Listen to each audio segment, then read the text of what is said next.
నమస్తే welcome to ABC news bulletin ముందుగా headlines చూద్దాం.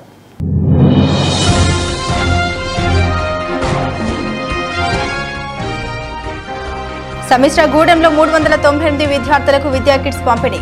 హాజరైన మంత్రి కందుల దుర్గేష్.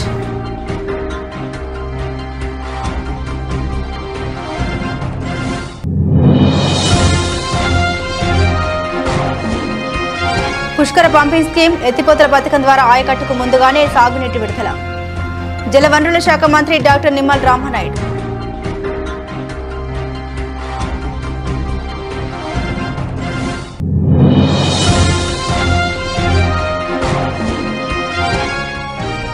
వైఎస్ఆర్ కాంగ్రెస్ పార్టీ కార్యకర్తలు నాయకులు విస్తృత స్థాయి సమావేశం. హాజరైన మాజీ ఎంపీ మార్గని భరత్రావు.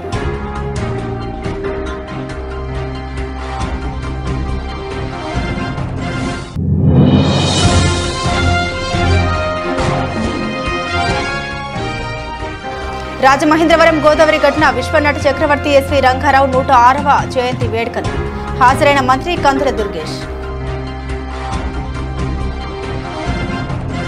ఇక డీటెయిల్స్ చూస్తే నట సార్వభౌమ విశ్వనట చక్రవర్తి ఎస్వి రంగారావు 106వ జయంతి వేడుకలు పంతం Satyanarayana charitable trust, SVR cultural association, నగర చిరంజీవి యువత నాయకుడు కొత్తరాజు ఆధ్వర్యంలో ట్రస్ట్ చైర్మన్ పంతం కొండలరావు, లలితనగర్ ఫ్రెండ్స్ సర్కిల్, పంతం సత్యనారాయణ చారిటబుల్ ట్రస్ట్ ముఖ్యదాత నామన వాసు నేతృత్వంలో బుధవారం రాజమహేంద్రవరం గోదావరి ఘటన ఉన్న ఎస్వి రంగారావు కాంస్య విగ్రహం వద్ద ఘనంగా జరిగాయి. ఈ సందర్భంగా పార్టీలు కుల మతాలకు అతీతంగా నగర ప్రముఖులు, ఎస్వీఆర్ అభిమానులు, చిరంజీవి అభిమానులు పెద్ద సంఖ్యలో పాల్గొని ఎస్వీఆర్ విగ్రహానికి పూలమాలలు ఘనంగా నివాళులర్పించారు. తెలుగు చిత్రసీమ ఉన్నంతకాలం ఎస్వీఆర్ కీర్తి అజరామంగా నిలుస్తోందని వక్తలు కొనియాడారు.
Okay sir.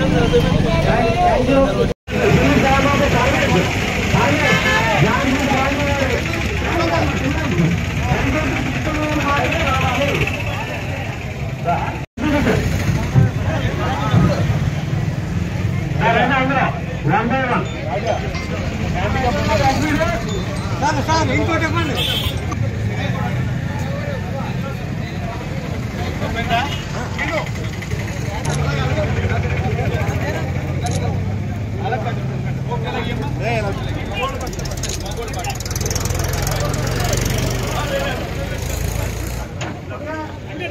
కొంచెం అట్లేకండి, అట్లేకండి. ఒకసారి ఓకే సార్.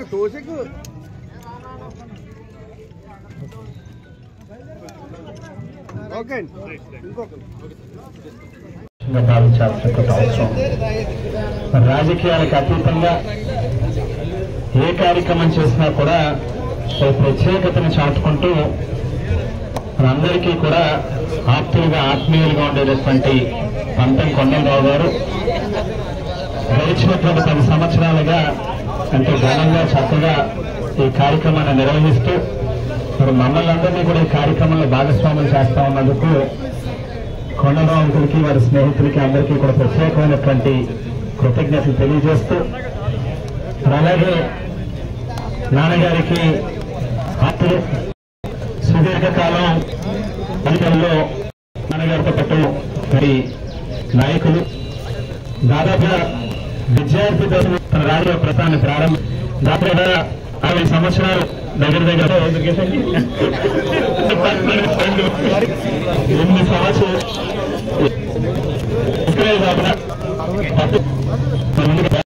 రాష్ట్ర పర్యాటక మార్చు ఆ స్థానంలో కూర్చోవడం అనేది నాకు చాలా సంతోషంగా ఉంది. ఖచ్చితంగా రాబోయేటువంటి రోజుల్లో కర్నూలు దుర్గేష్ గారు కానీ అప్పారావు గారి కుటుంబ సభ్యులు కానీ మరి పుష్కరాలు కూడా ఉన్నాయి కాబట్టి ఖచ్చితంగా ఈ ప్రాంత అభివృద్ధికి పనిచేస్తారు అనేటువంటి నమ్మకం కూడా మనం ఉండేట ఈ సందర్భంలో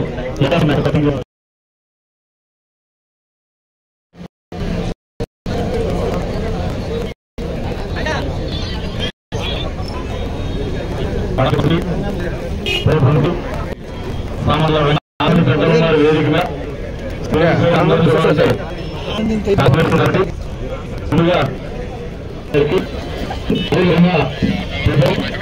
మరి శాసన సభ్యులు అధ్యక్ష శ్రీ రైతు సూర్యప్రకాశ్ గారికి మాజీ స్థానిక పౌర ప్రముఖులు చాలా శంకర్రావు గారు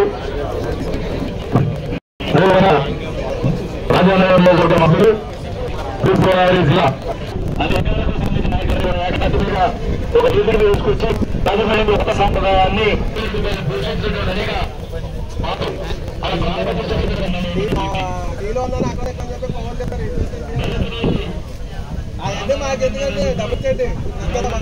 అందరికీ సహకరిస్తున్నటువంటి వ్యక్తి దుర్గేష్ గారు కాబట్టి మరి రాజా ఆదిరెడ్డి అప్పారావు గారు, మా గురుతులు చాలా శంకర్రావు గారు, రావు సూర్యప్రకాశ్ విశ్వేశ్వరరెడ్డి గారు మీరు చేయడం మీద ఆయన మన అందరి తరఫున సత్కరిద్దాం. మంచి హర్షత్వాన్ని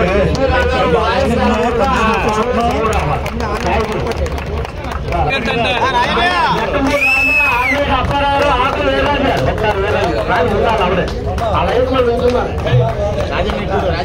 ఒకసారి ఆకుల వీరరాజు గారు, విశ్వేశ్వరరెడ్డి గారు, ప్రసాద్, రామలేరు మర్రి సార్ మినిస్టర్ గారు కనబట్టలేదు.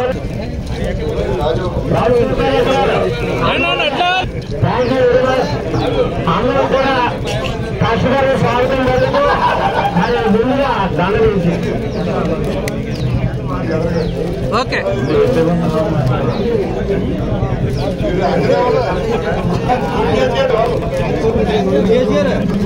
ముందుగా చాలా సంఘాల ఈ సమాజానికి ఇచ్చేసినటువంటి సభ్యులుగా ఇచ్చేసినటువంటి మంత్రివర్యులు అభినందనలు తెలియజేసుకుంటూ ఇచ్చేసి అందరూ కూడా నా హృదయ మాత్రం తెలియజేసుకుంటూ ఎస్సీ గారు ఇక్కడ ఎలా అవకాశం సాధించలేదు తప్పలేదు.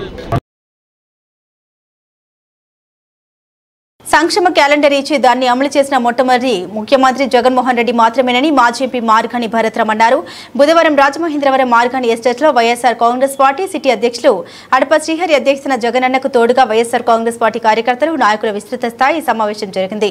ఈ కార్యక్రమంలో పాల్గొన్న మాజీ ఎంపీ భరత్రామ్ మాట్లాడుతూ ఎన్నికలపై సమీక్షించుకుని గతం గురించి బాధపడే కంటే భవిష్యత్తులో ఏం చేయాలని దానిపై మనం ఆలోచించాలని కార్యకర్తలకు, నాయకులకు సూచించారు. ముఖ్యమంత్రి చంద్రబాబు నాయుడు అవినీతి గురించి పార్లమెంట్లో సభ్యుడు మాట్లాడుతూ బీజేపీతో పొత్తు పెట్టుకుంటే వాషింగ్ మిషన్లో వేసి కడిగినట్లేనా అంటూ పార్లమెంట్ సభ్యులు ఎద్దేవా చేస్తున్నారని అన్నారు. ఢిల్లీ ముఖ్యమంత్రి అరవింద్ కేజ్రీవాల్ ను జైల్లో పెట్టారని తెలిపారు. టీడీపీ పార్టీకి చెందిన హెరిటేజ్ సంస్థకు షేర్లలో 520,000 కోట్లు పెరిగాయని అన్నారు.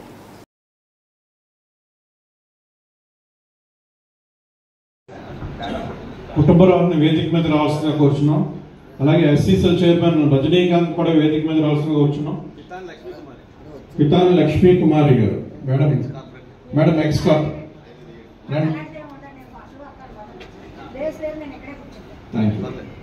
కుటుంబరావు రండి అన్న చైర్ దగ్గర చైర్ పైగా ఏమా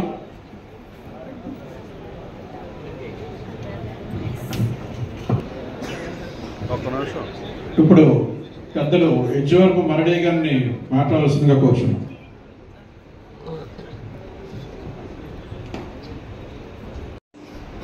అదే చంద్రబాబు నాయుడు గారు ఆయన వస్తే 3,000 ప్లస్ 4,000 అంటే 7,000 రూపాయలు వస్తుంది. అంటే దానికి అర్థం ఏంటండి? ఓటుకి అదనంగా 4,000 ఇచ్చి కొన్నట్టేగా వస్తుంది. ప్రజలు కూడా ఆశపడ్డారు. జగన్ గారు వస్తే పెన్షన్ 3000 వస్తుంది. అదే చంద్రబాబు నాయుడు గారు వస్తే ఇమీడియట్ గా జూన్ నెల తిరగకుండానే, ఆయన ఎన్నికయ్యి నెల తిరగకుండానే 15 రోజుల్లోనే 4000 రూపాయలు ఒక్కొక్కరికి ఓటు కొన్న విధానం కనబడతాం. మనం ఎవరు ఊహించలే ఈ తెలివితేటలేదు. అప్పుడేమో పసుపు కుంకాలతో ముందర డబ్బేసాడు, ఇప్పుడు ఏం చేసాడంటే అరువు ముందరే, నేను వస్తే నీకు ఇది వస్తుంది అంటే దానిపైన కూడా ప్రజలు ఆలోచన చేశారా కొంతమంది అనే విధానం కనబడతా ఉంది. అంటే రాజకీయాలు అంటే ఎత్తుకు పై ఎత్తు వేసుకోవడం, అంటే మనం ప్రజలకి ఏం మంచి చేసామా లేకపోతే ఊరికి ఏం మంచి చేసామా ఇవన్నీ సెకండరీ. అప్పటికప్పుడు మభ్యపెట్టి ఏదో రకంగా అధికార పీఠం తీసుకునే పరిస్థితులు ఇవాళ ఆంధ్రప్రదేశ్ రాష్ట్రంలో కనబడతా ఉంది. సరే, ఈ అంశాలన్నీ కూడా మనం కూలంకషంగా చర్చిద్దాం. మరి మొదటిగా ప్రారంభ ఉపన్యాసం వైఎస్ఆర్సీపీకి కార్యకర్తలే శిరోధార్యమని, ఏ కష్టం వచ్చిన కార్యకర్తలకు తాను మార్గాన్ని భరతరం అండగా ఉంటామని రాజమండ్రి పార్లమెంటరీ నియోజకవర్గ వైఎస్ఆర్సీపీ ఇన్ఛార్జ్ డాక్టర్ గూడూరి శ్రీనివాస్ అన్నారు. రాజమండ్రి సిటీ నియోజకవర్గ వైఎస్ఆర్సీపీ ఇన్ఛార్జ్ మాజీ ఎంపీ మార్గాని భరతరం ఆధ్వర్యంలో నగర పార్టీ అధ్యక్షులు అడప శ్రీహరి అధ్యక్షతన బుధవారం స్థానిక మార్గాని ఎస్టేట్లోని వైఎస్ఆర్సీపీ సిటీ కార్యాలయంలో కార్యకర్తల విస్తృత స్థాయి సమావేశం జరిగింది. ఈ సమావేశంలో డాక్టర్ గూడూరి శ్రీనివాస్ మాట్లాడారు. కార్యకర్తల మనోభావాల్ని పార్టీ అధినేత జగనన్న దృష్టికి తీసుకెళ్తామన్నారు. మన పార్టీకి 40% ఓట్లు పడ్డాయంటే ఉద్యోగులతో సహా అన్ని వర్గాలు మనకు ఓట్లు వేసినట్టేనన్నారు. అన్ని వర్గాల ప్రజలు మనకు ఓట్లు వేసినట్టేనని, అధికార పార్టీకి మనకు కేవలం 5% ఓటింగ్ మాత్రమే తేడా ఉందని అన్నారు. ఏ వర్గం మనకు ఓటు వేయలేదు అని అనుకోవడానికి వీల్లేదన్నారు. చంద్రబాబు నాయుడు ఇచ్చిన అలవి కాని హామీలు, ల్యాండ్ టైటిలింగ్ యాక్ట్ పై దుష్ప్రచారమే పార్టీ ఓటమికి ప్రధాన కారణాలన్నారు. ఈ ఓటమికి కారణం ఫలానాది అని చెప్పేసి ఏదో ఒకళ్ళని కారణం చేయడం అనేది మంచిది కాదు. ఇది జనరల్ ఎలక్షన్లు. రాజమండ్రికి దీనికి సంబంధం లేదనుకోవడం పొరపాటు. జనరల్ ఎలక్షన్లు ఎప్పుడు కూడా ఒక వేవ్ రన్ అవుతుంటది, దాని ప్రకారమే కూడా ఓటింగ్ జరుగుతుంటది. సో మనకి స్టిల్ 40% ఓట్లు ఉన్నాయి. మనకి 2 కులాలు వేయలేదు, కాపులు వేయలేదు, కమ్మవారు వేయలేదు, ఉద్యోగస్తులు వేయలేదని చాలా మంది అన్ని నియోజకవర్గాలు తిరుగుతున్నాను కదా అంటున్నారు. అందులో వాస్తవం ఏమీ లేదు. మనకి అందరూ అన్ని పార్టీల వారు, అన్ని కులాల వారు ఓటేశారు. అందులో సందేహం ఏమాత్రం లేదు. అందువల్లే మనకి 40% ఓటింగ్ వచ్చింది. మనకి నెగ్గిన తెలుగుదేశం పార్టీ వారికి కేవలం 5% తేడా ఉంది. అంటే వారికి 45% వచ్చింది, మనకి 40% వచ్చింది. గత ఎన్నికల్లో మనకి 50% వస్తే వారికి 40% వచ్చింది. సో మీరు ఎప్పుడు కూడా కృంగిపోవద్దు, అధైర్యపడవద్దు.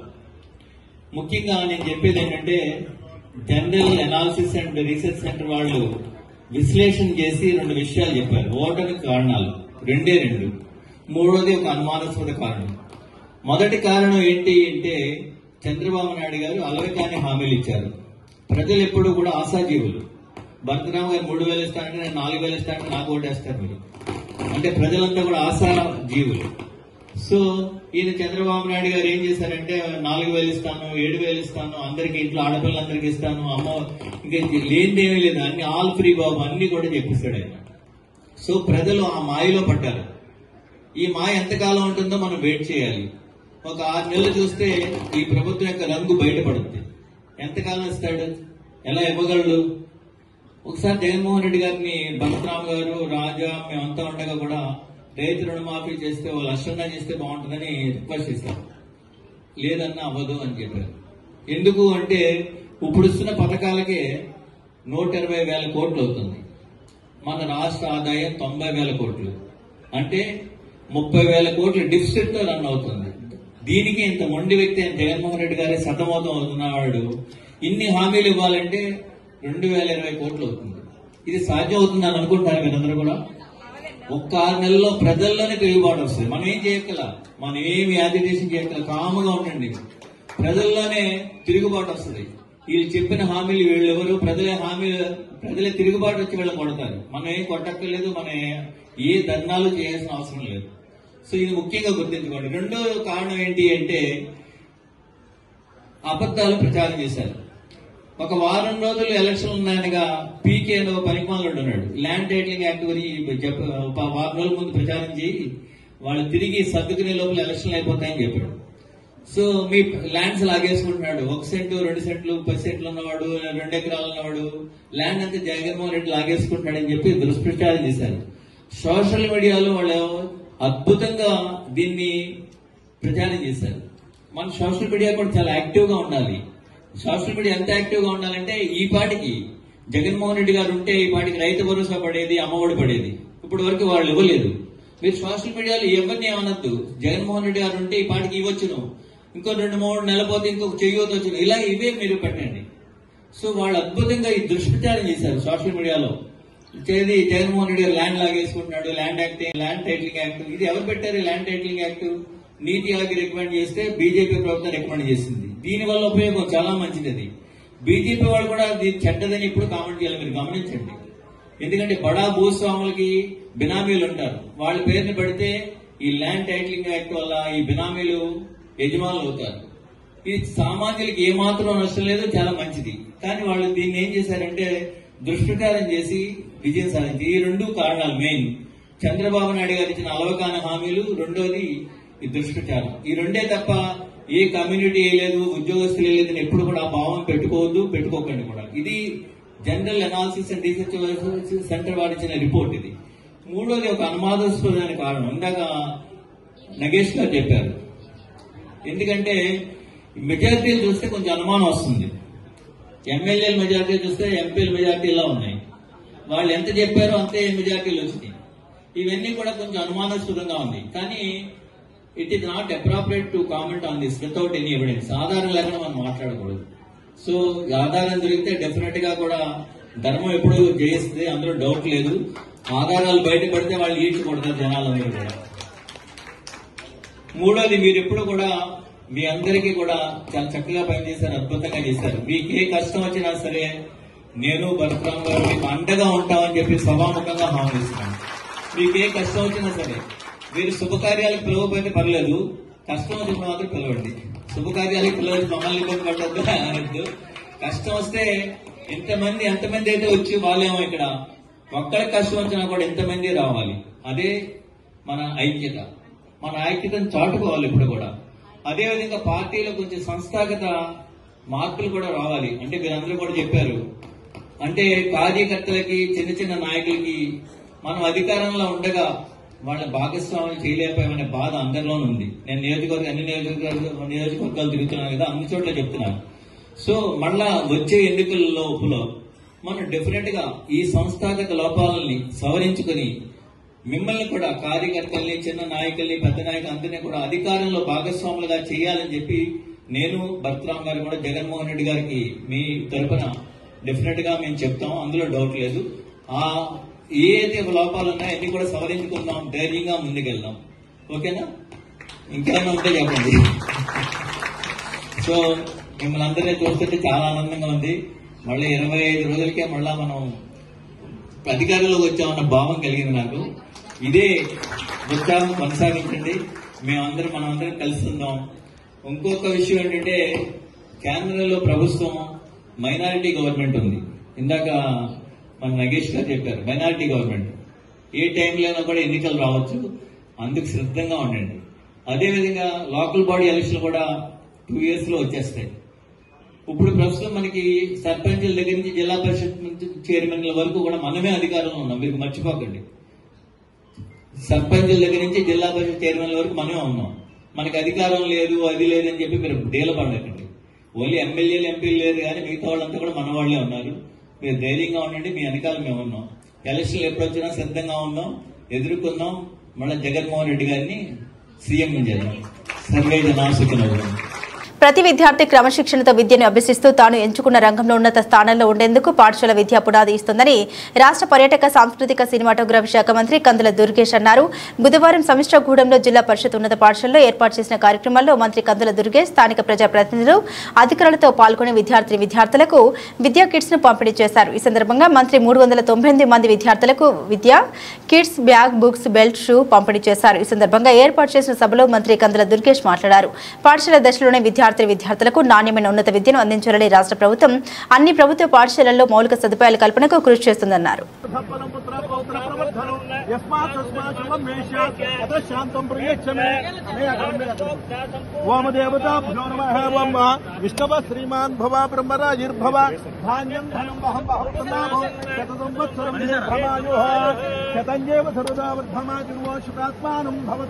శతమనంతం భవతి శతమైశ్వర్యం భవతి వామదేవత నమస్తోమాయ చ రుద్రాయ చ నమస్తామ్రాయ చ అగ్నాయ చ నమస్యంగాయ చ వసుపతయ చ నమోగ్రాయ చ భీమాయ చ.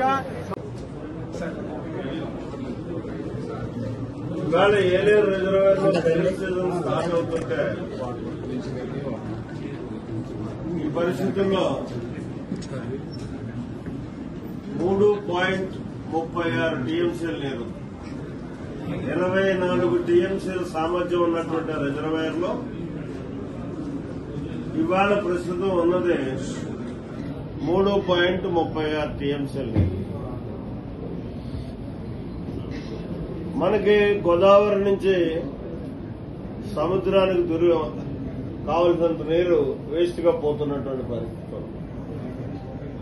ఏమాత్రం గత ప్రభుత్వానికి శిరసిద్దాం. మే నెలలో కూడా మనకు నీరు వేస్ట్ గా పోయినటువంటి పరిస్థితి ఉంది.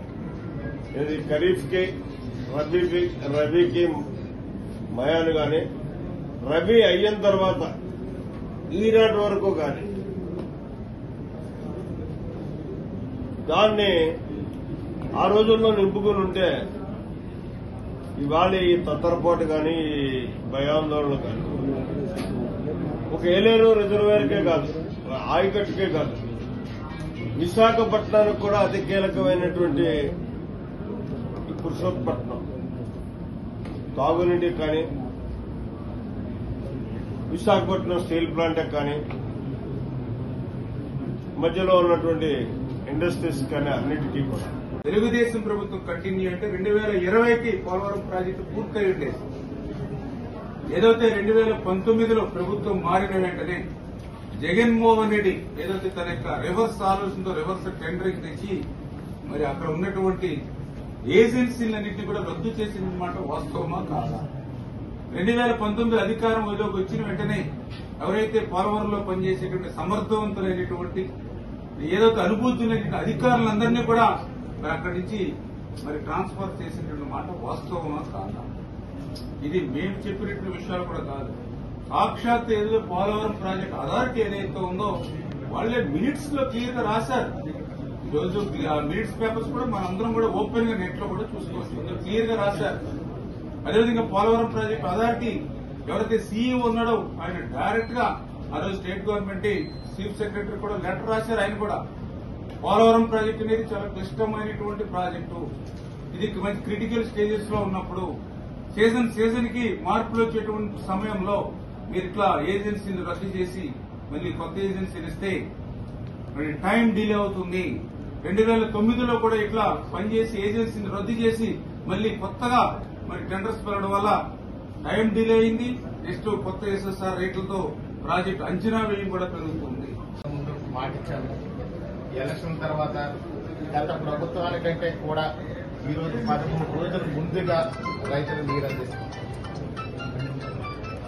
ఎన్డీఏ ప్రభుత్వం ఏర్పడగానే ఏ రైతుకి కూడా ఎలాంటి సాగునీటి సమస్య ఉండదు అని చెప్పి ఆ రోజు చెప్పడం జరిగింది. ఈ రోజు ముందుగా నీరిస్తాం గత ప్రభుత్వానికంటే. వాళ్ళు చెప్పారు చాలా సార్లు, చాలా మంది రైతులు మోసగించడానికి మీకు ఎన్డీఏ గవర్నమెంట్ వస్తే సకాలంలో నీరు రాదు, పంటలు పండు, ఇక్కడ పంటలు ఎండిపోతాయి తప్ప మీకు కనీసం చొక్క నీళ్లు కూడా ఇవ్వరని చెప్పారు. కానీ ఈ రోజు మనం 13 రోజులు ముందుగా నీరు ప్రతి రైతుకి ఇస్తున్నాం. అదేవిధంగా చూస్తే ఈ యొక్క ఎన్డీఏ ప్రభుత్వంలో ప్రతి ఎకరానికి కూడా ఖచ్చితంగా 2 పంటలకి నీరు ఇస్తామనే దానికి ఇది ఒక నిదర్శనం. వాళ్ళు మాత్రం గత 5 ఏళ్లుగా ఈ పురుషోత్తపట్నం గారి పుష్కరకు సంబంధించి ముఖ్యంగా పుష్కరకు సంబంధించినటువంటి పంపులకి రిపేర్ ప్రతి విద్యార్థి క్రమశిక్షణతో విద్యను అభ్యసిస్తూ తాను ఎంచుకున్న రంగంలో ఉన్నత స్థానంలో ఉండేందుకు పాఠశాల విద్య పునాది ఇస్తుందని రాష్ట్ర పర్యాటక సాంస్కృతిక సినిమాటోగ్రఫీ శాఖ మంత్రి కందుల దుర్గేష్ పేర్కొన్నారు.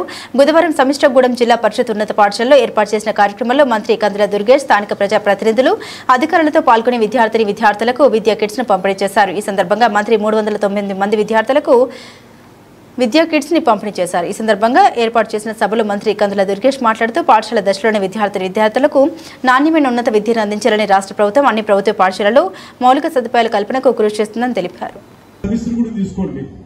ఇక్కడ 3వ క్లాస్ నుంచి ఈ స్కూల్కు చదువుకోవాలి. సాధారణంగా చుట్టుపక్కల ఉన్నటువంటి గ్రామాల్లో 1-2 క్లాసులు చదివిన తర్వాత ఇదివరకు అయితే 5వ క్లాస్ వరకు కూడా ప్రైమరీ పాఠశాలలో ఉండేది. 5వ క్లాస్ వరకు చదువుకుని అక్కడ ఆ తర్వాత హై స్కూల్కి రావడానికి 6వ క్లాస్ నుంచి వచ్చేవారు. ఇప్పుడు 3వ క్లాస్ నుంచి హై స్కూల్కి దూరంగా ఉన్న స్కూల్కి రావాలంటే చాలా మంది పిల్లలు సాధారణంగా ప్రభుత్వ పాఠశాలకు వచ్చే వాళ్ళలో ఎక్కువ మంది కుటుంబాల వారు ఆర్థిక స్థితిగతులంత బాగా ఉండేవారు కాదు.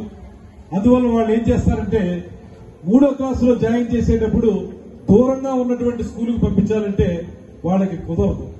వాళ్ళ దగ్గర సైకిల్ ఉండదు, లేకపోతే ఆర్థిక వనరులు ఉండవు. అలాంటి బాధ ఉన్నప్పుడు సరే దూరంగా పంపించే బదులు చదువు మార్పించేస్తే చాలు కదా అనేటువంటి ఆలోచనకు వచ్చే ప్రమాదం ఉంది.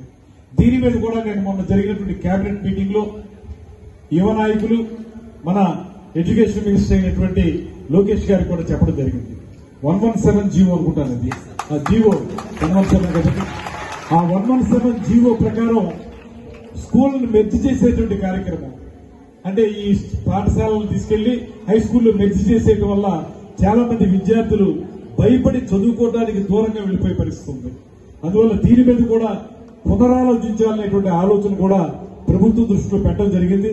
రాబోయే రోజుల్లో ఒక మంచి ఆలోచన చేయడానికి అవకాశం దొరుకుతుందనేటువంటి మాటని తెలియజేసుకుంటూ, ఇక్కడ రమారమి 465 మంది స్టూడెంట్స్ ఉన్నారంటే చాలా మంచి స్ట్రెంత్. ఇది హై స్కూల్కి సంబంధించినటువంటి ఈ కార్యక్రమంలో పాల్పంచుకుంటున్నటువంటి హెడ్ మాస్టర్ గారు దివాకర్ గారికి, అదేవిధంగా ఎండిఓ గారికి ఝాన్సీ గారు వారికి, ఎంఈఓ గారికి, వేదిక మీద ఉన్నటువంటి బీజేపీ నాయకులు బండి సత్యనారాయణ గారు, లాలు గారు, అదేవిధంగా సర్పంచ్ గారు, ఎంపీటీసీ గారు, అదేవిధంగా అక్రమ్ గారు, శివ గారు, రామ్మోహన్ రావు గారు, ఇంకా వేదిక మీద ఉన్నటువంటి 50 మంది రాజకీయ ప్రముఖులు, పాఠశాల అధ్యాపక బృందం, అధ్యాపకేతర బృందం అందరికీ కూడా నమస్కారాలు తెలియజేస్తూ చిన్నారులకి శుభాశీస్సులు అందజేస్తున్నాను.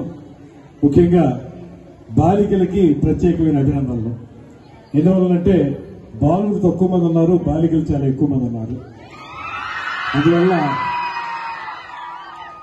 తొలి నుంచి కూడా మనం కోరుకునేది కూడా గర్ల్ చైల్డ్ ఎడ్యుకేషన్, బాలికలు బాగా చదువుకోవాలి అనేటువంటి ఆలోచన తొలి నుంచి కూడా ప్రభుత్వాలు చేస్తూ ఉంటాయి. ఎందువల్లనంటే సాధారణంగా మధ్యతరగతి, దిగువ మధ్యతరగతి కుటుంబాల్లో ఒక ఆలోచన ఉంటుంది. అదేంటంటే అబ్బాయిలు చదువుకోవడానికి వెళ్ళాలి కానీ ఆడపిల్లలకి చదివేందుకు వాళ్ళ ఇంటి దగ్గర ఏదో పని చేసుకుంటే చాలు అనేటువంటి ఆలోచన ఒకప్పుడు బాగా ఎక్కువగా ఉండేది. అది క్రమక్రమంగా తగ్గుతూ వచ్చింది. ఇవాళ బాలికలకి మంచి విద్యను అభ్యసించే విధంగా సౌకర్యాలు ఇవ్వాలనేటువంటి మాట.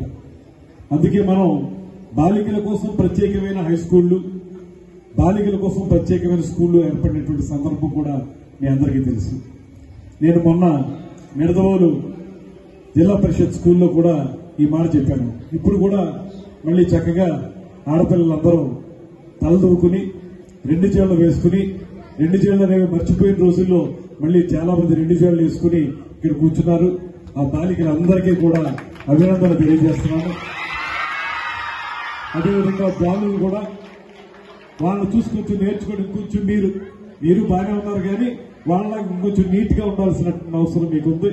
మీరు కూడా బాలులు కూడా బాగా ఉండాలని కోరుకుంటూ, ముఖ్యంగా ఇందందరూ కూడా ఆత్మవిశ్వాసంతో నమ్మవలసినటువంటి అంశం ఏంటంటే ఇవాళ ఉన్నటువంటి చాలా మంది ఐఏఎస్ ఆఫీసర్లు కానీ, జాతీయ స్థాయిలో పేరు పొందినటువంటి క్రీడాకారులు కానీ, చాలా మంది రాజకీయ నాయకులు కానీ వాళ్ళు ప్రైవేటు పాఠశాలల్లో చదివే ఆ స్థాయికి వచ్చారనేటువంటి మాటను మాత్రం మీరందరూ నమ్మండి. అందువల్లనే మనం ప్రభుత్వ పాఠశాల క్షమించాలి, నేను ప్రభుత్వ పాఠశాల అనబోయి ప్రైవేట్ పాఠశాల అన్నాను, క్షమించండి. ఇక్కడ ప్రభుత్వ పాఠశాలల్లో చదివే చాలా మంది పైకి వచ్చారు, ఆ రకమైనటువంటి స్థాయికి ఎదిగారనేటువంటి మాట మనందరం గుర్తించాలి. అందుకే ఇక్కడ ఉన్నటువంటి టీచర్స్ కూడా నేను ప్రత్యేకమైనటువంటి ఒక రకమైనటువంటి విన్నపం కూడా చేస్తున్నాను. కారణం ఏంటంటే ప్రైవేట్ స్కూల్లో ఉన్నటువంటి టీచర్లు 10th క్లాస్ తప్పిన వాళ్ళని కూడా వాళ్ళు టీచర్లుగా తీసుకుంటారు. అక్కడ ఏదో రకంగా తక్కువ చేతి ఇచ్చి పెట్టుకోవడానికి. అదే ప్రభుత్వ పాఠశాలల్లో టీచర్లు అవ్వాలంటే మీరు డిఎస్సిలో పాల్గొనాలి. అది స్కూల్ అసిస్టెంట్లు కానివ్వండి, లేకపోతే ఎస్జిటీలు కానివ్వండి, ఏదైనప్పటికీ కూడా మీరు పరీక్ష రాసి సెలెక్ట్ అయితేనే మీరు టీచర్లు అవుతారు. అందువల్ల మీరు ప్రైవేట్ స్కూల్లో ఉన్నటువంటి టీచర్ల కంటే మీరు చాలా క్వాలిఫైడ్ టీచర్లు. ఆ క్వాలిఫైడ్ టీచర్లు అయినటువంటి మీరు మీ వల్ల పిల్లలు బాగా తయారయ్యేదానికి అవకాశం ఉంటుంది. ఇదే సందర్భంలో గత ప్రభుత్వం చాలా క్రమూర్లు చెప్పింది కానీ మెగా డిఎస్సి అంత కానీ ఆ రకమైనటువంటి కార్యక్రమాన్ని చేపట్టినటువంటి సందర్భం మనం చూడలేదు. ఇవాళ ఈ ప్రభుత్వం అధికారంలోకి వచ్చిన వెంటనే మెగా డిఎస్సిని రమారమి 16,000 మంది టీచర్లని మనం ప్రభుత్వ రంగంలో ఏర్పరచడానికి వీలుగా మెగా డిఎస్సిని అనౌన్స్ చేస్తున్నటువంటి సందర్భాన్ని మీ అందరికీ గుర్తు చేస్తున్నాను. బులెటిన్ ముగించే ముందు హెడ్లైన్స్ మరోసారి.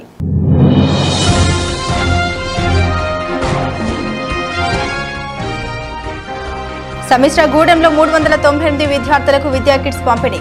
హాజరైన మంత్రి కందుల దుర్గేష్.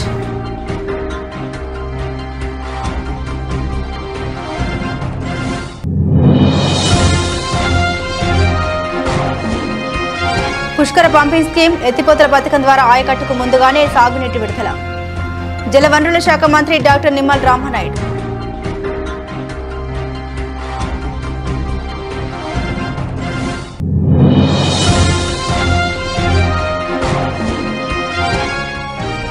వైఎస్ఆర్ కాంగ్రెస్ పార్టీ కార్యకర్తలు నాయకులు విస్తృత స్థాయి సమావేశం.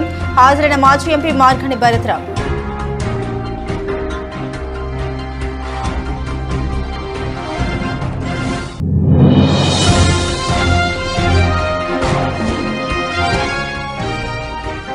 రాజమహేంద్రవరం గోదావరి ఘటన విశ్వనట చక్రవర్తి ఎస్వి రంగారావు 106వ జయంతి వేడుకలు. హాజరైన మంత్రి కందుల దుర్గేష్. ఇవి బులెటిన్ అప్డేట్స్. మరిన్ని అప్డేట్స్ కోసం చూస్తూనే ఉండండి ఏబీసీ న్యూస్.